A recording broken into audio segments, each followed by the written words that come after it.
नमस्कार, मैं अभय कुमार। जैसा कि अपने पहले के वीडियो में हमने बता रखा था कि हम यह वीडियो किस उद्देश्य से बना रहे हैं। आज हम पहले पार्ट में बात करेंगे मैं और हम के बारे में। एक व्यक्ति जब मैं की बात को रखता है तो उसमें यह झलकता है कि अहम की भावना को दिखाता है, और जब हम की बात करता है तो उसमें यह झलकता है कि हम मतलब हम सब हैं।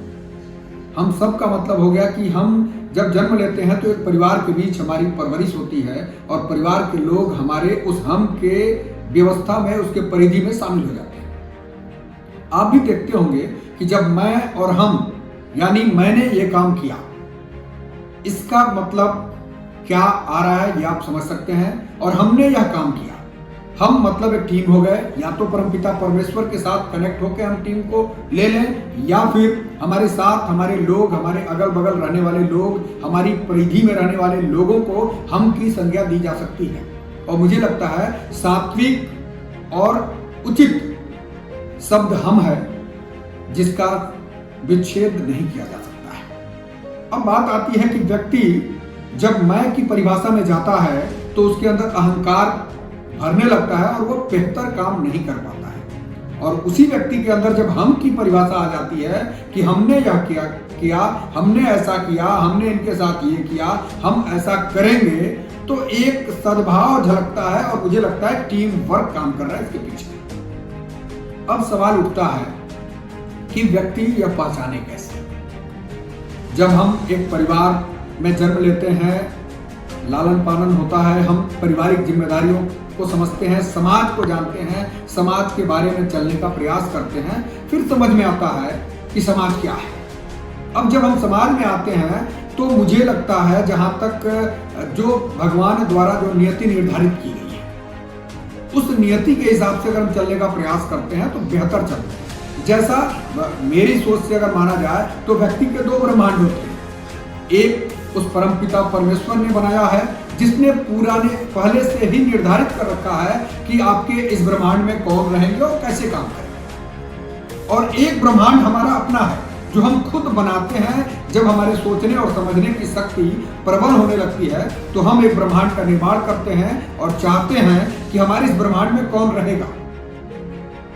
जैसे हमको किसी के साथ 10 कदम चलना है, हमको इनके साथ बैठना है, हमको इनसे ज्ञान लेना है, हमको ये चीजें करनी है। मतलब कि हम एक अपना ब्रह्मांड बना रहे हैं, जिसमें हम अपने हिसाब से, अपने सुविधा अनुसार चीजों को समाहित करने का प्रयास कर रहे हैं। अब यहां ब्रह्मांड जो परमपिता परमेश्वर ने बनाया, वो और जो हम बना रहे हैं, इन दोनों के मार्ग अलग अलग हो गए। अगर हम परमपिता परमेश्वर के बनाए गए ब्रह्मांड पे चलते हैं तो हमें लगता है कि हम बेहतर करने का प्रयास कर रहे हैं। जब कोई हम गलत करने जाते होते हैं तो वहां पे एक आभास होता है कि हम गलत कर रहे हैं। इसका परिणाम यह हो सकता है, इसका परिणाम ऐसा हो सकता है, लेकिन हम क्षणिक लाभ के लिए उन परिणामों को, उस भगवान के दिए गए संदेश को ध्यान नहीं देते हैं और उस चीज को कर जाते हैं जो हमें उस समय वर्तमान में आवश्यकता होती है। और नतीजा क्या होता है कि हम समाज की कुरीतियों में लिप्त होते चले जाते हैं, या अपने को एक ऐसे अवसाद के अंदर प्रवेश कराते चले जाते हैं जिसका अंत शायद बहुत बुरा होता है। और वही जब हम अपने ब्रह्मांड का निर्माण करते हैं, हम अपने ब्रह्मांड में लोगों को रखते हैं जैसे एक कंप्यूटर।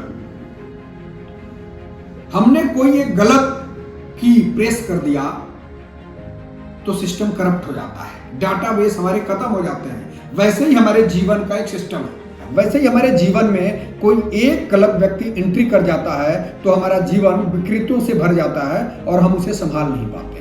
अब इंसान करता क्या है, एक गलती को छुपाने के लिए गलती पर गलती और लगातार गलती करते चला जाता है, और अंततोगत्वा उसे इसका खामियाजा भुगतना पड़ता है कि वह समाज की मुख्य धारा से भटक भी जाता है और अपने उद्देश्यों की पूर्ति नहीं कर पाता है।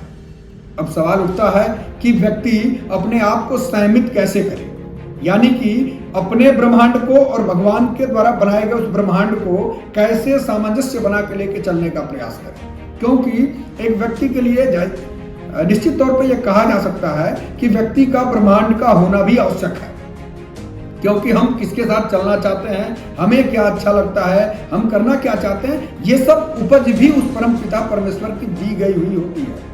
व्यक्ति के अंदर आने वाली सोच अपने आप नहीं आती, वह भी उस परमपिता परमेश्वर के द्वारा ही उपज की जाती है। और यह परीक्षा लिया जाता है कि क्या व्यक्ति केवल दिल की बात सुनता है या दिमाग से भी सोचने का प्रयास करता है।